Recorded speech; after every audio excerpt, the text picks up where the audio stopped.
अपनी नियुक्ति की मांग को लेकर पंचायत सचिव अभ्यर्थी अभी भी आंदोलन में लगे हुए हैं और जगह जगह अपनी बात पहुंचाने के लिए जा रहे हैं। आज इनकी एक टीम, छोटी सी टीम कांग्रेस भवन गई थी, वहां मंत्रियों से मिलने, और वहीं पर कुछ बातें हुई। क्या बातें हुई सुनने में ये भी आया कि वहां कुछ बहसा बहसी भी हुई है।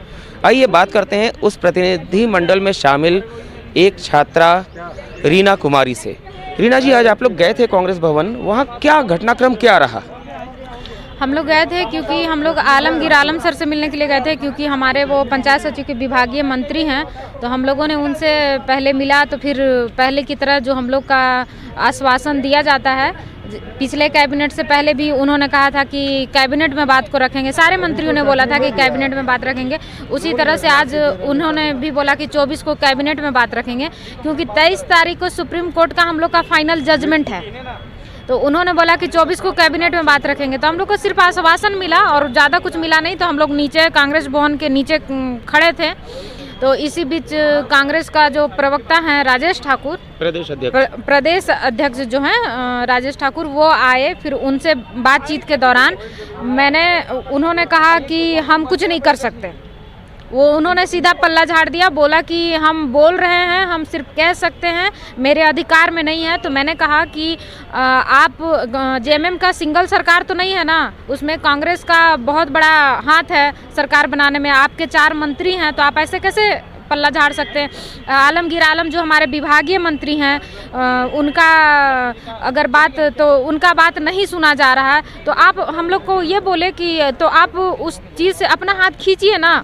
जब आपका बात नहीं सुना जा रहा था, आप हैं क्यों? तो इसी पे वो लोगों ने तिलमिला उठा और बोलने लगा कि आप बोलिएगा, वो करेंगे, ऐसे करेंगे। पहले उन्होंने खुद अपने आप को दिखाते हैं कि मेरा बात नहीं सुना जा रहा है, मेरा वहाँ पे कोई अस्तित्व नहीं है, वैल्यू नहीं है। और फिर जब बोलते हैं कि जब वैल्यू नहीं है तो फिर वहाँ पे नाम लिखवा करके क्यों रखे हैं, अपना हाथ खींचिए। तो फिर उसी बात पे उन्होंने गुस्सा कर दिया और बात को बढ़ा। उन्होंने हम लोग को मारने के लिए मतलब रेडी हो गए। उनके जो राजेश ठाकुर ने नहीं, उनके जो और साथी मतलब थे, जो कांग्रेस का ही कुछ, चाहे वो जिला अध्यक्ष हो, चाहे वो कोई भी, लेकिन वो कांग्रेस के ही थे। और आप लोगों के ऊपर हाथ उठाने की कोशिश, हाथ उठाया, मारा नहीं लेकिन हाथ उठाया हम लोग के ऊपर। फिर हम लोगों ने बोला कि आप इस तरीके से स्टूडेंट के साथ व्यवहार नहीं कर सकते, स्टूडेंट का भी अपना अस्तित्व होता है। और वो काफ़ी उम्रदराज थे, बोले कि 2 बार हम लोग आए और हम लोग अपना बात रखे, सच्चाई रखे, तो इसमें आप तिलमिला गए। और उन्होंने लड़का लोग के साथ बदतमीजी से बात करने लगा, अरे लड़का ऐसे करके बात कर रहा था। तो उनको हम बोले कि डोंट कॉल मी अरे लड़का, क्योंकि एक छात्र का अपना सम्मान होता है, आप बुजुर्ग हैं, अरे बुढ़वा आपको बोला जाएगा अगर छात्र, तो आप तिलमिला, सच्चाई में तो तिलमिला उठ रहे हैं। तो इस तरीके से आप किसी के पास, क्योंकि पहला बात है कि रेस्पेक्ट गिव एंड टेक होता है, और आप काफ़ी एजेड हैं। और एक आदमी बोलने लगा कि बाल बच्चे जैसे हैं आप लोग, ऐसे वैसे। उन्होंने साफ बोला हम लोगों ने कि हम लोग पीड़ित हैं, दुखित हैं, हम लोग 5 साल से इस चीज़ को लेकर के परेशान हो रहे हैं। तो इसी बात पे बहस हो गई और कांग्रेस का जो भी हो वो मतलब हम लोगों पे हाथ उठाया। तो कुल मिलाकर ये अच्छा अनुभव नहीं रहा आप लोगों के साथ, एक तरीके से बदतमीजी कही जाएगी। हाँ, इस तरीके से हम लोग के साथ पिछले टाइम भी हम लोग को देख करके गेट बंद कर दिया गया था, और आज उनके सामने बदतमीजी किया गया हम लोग के साथ, और हम लोग के जो साथीगण थे वो लोग के साथ बदतमीजी किया गया। जबकि हमारे साथी सिर्फ यही कह रहे थे कि आप हमारी बातों को रखिए, यदि हमारी बातों को अगर सरकार नहीं सुन रही है तो सरकार का एक पार्ट है, उसे आप हटते क्यों नहीं हैं? तो बस इसी चीज़ को लेकर के बहस हो गई। और क्योंकि सच्चाई कड़वा होता है, वो सच्चाई को सुन नहीं पा रहे थे, बस यही बात था और कोई बात नहीं था। हम ये चीज़ भी राजेश ठाकुर से बोले कि अगर सुप्रीम कोर्ट का 23 तारीख को हम लोग का फाइनल जजमेंट है, अगर सुप्रीम कोर्ट कह देती है कि नियुक्ति को मतलब नहीं दिया जाए, तो क्या आप नियुक्ति देंगे? तो उन्होंने बोला कि नहीं। हम बोले कि अगर सुप्रीम कोर्ट कह देती है कि इस नियुक्ति को दीजिए, तो क्या आप रोक पाएंगे? तो उन्होंने बोला कि नहीं रोक पाएंगे। हम बोले कि तो उस दिन हमारी नियुक्ति कैसे सही हो जाएगी? इस पे विचार कीजिए। और 23 तारीख को हम लोग का फाइनल जजमेंट है, इसी कारण से 24 को वो लोग कैबिनेट में बात रखेंगे, क्योंकि कल का वो लोग देखना चाहते हैं कि क्या होगा। तो मेरे एक साथी ने बोल दिया कि तब तो हम पूरी तरह से सुप्रीम कोर्ट पे डिपेंडेंट है ना, और हम लोगों ने ऐसा बोला क्योंकि भाषा आंदोलन का आप देखे होंगे, क्योंकि भाषा आंदोलन उग्र होकर के किया। हम लोग 5 साल से पीड़ित हैं। भाषा आंदोलन कितने दिन से चल रहा है? क्योंकि उन्होंने तोड़ फोड़ किया, हल्ला हंगामा किया, बहुत चीज़ों की क्षति पहुंचाई, तो उनकी बात सुन लिया गया। और हम लोग को हर जगह ये बोला गया कि मेरा विभाग नहीं है, उसका विभाग नहीं है। राजेश ठाकुर गए थे सीएम से मिलने के लिए, आलमगीर आलम, क्या इनका भाषा विवाद वाला उनका ये विभाग है? और ये लोग सुबह गए और शाम को उसका न्यूज आ जाता है, और फिर ये लोग बोलते हैं कि हम लोग को सुना नहीं जा रहा है, तो हम लोग के साथ भेदभाव किया जा रहा है।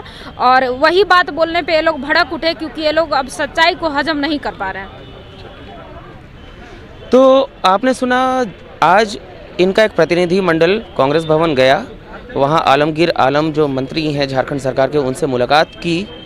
फिर झारखंड कांग्रेस के प्रदेश अध्यक्ष राजेश ठाकुर से बात करते समय कुछ गर्मा गर्म बहस हो गई, और इनका कहना है कि कांग्रेस के ही कुछ नेताओं ने इनके ऊपर हाथ उठाने का भी प्रयास किया, इनकी बातें नहीं सुनी ढंग से। और इनसे पूछते हैं कि और क्या रहा। उन्होंने मीडिया को लेकर के भी एक बात, बहुत बड़ी बात बोली है। उन्होंने स्ट्रिक्ट रूप से बोला है कि हम आप लोग का बात रखते हैं और आप लोग मीडिया में फैला देते हैं कि हम लोग को आश्वासन मिला है। उन्होंने स्ट्रिक्टली, मुझे ऐसा लगा कि उन्होंने मना कर रहा है मुझे मीडिया को बाइट देने से, कि आप मीडिया में नहीं बताएं, क्योंकि जो हम लोग को बोला जाता है हम लोग वही मीडिया में बोलते हैं। अगर बोलते हैं कि आपकी बातों को रखा जाएगा, तो हम लोग बोलते हैं कि राजेश ठाकुर ने मुझे पॉजिटिव दिया है इस बात को, लेकिन उन्होंने स्ट्रिक्टली आज मना किया है कि आप मीडिया में इस तरह की बातें फैलाते हैं। तो मीडिया को बाइट देने से भी उन्होंने मना किया है मुझे। तो ये एक और नई बात उभर कर सामने आ रही है। आपने देखा कांग्रेस की ओर से कांग्रेस के प्रदेश अध्यक्ष के ऊपर सीधा आरोप है कि उन्होंने इन अभ्यर्थियों को मीडिया में अपनी बात रखने से भी मना किया है। ये मामला संवेदनशील होते जा रहा है, और अब इनकी निगाहें पूरी तरह से सुप्रीम कोर्ट के फैसले पर टिकी हैं। आने वाले समय में ये विवाद कौन सा नया रूप लेगा, ये कहना अभी बहुत मुश्किल है। विशेष खबर ब्यूरो के लिए रांची से डॉक्टर विवेक पाठक।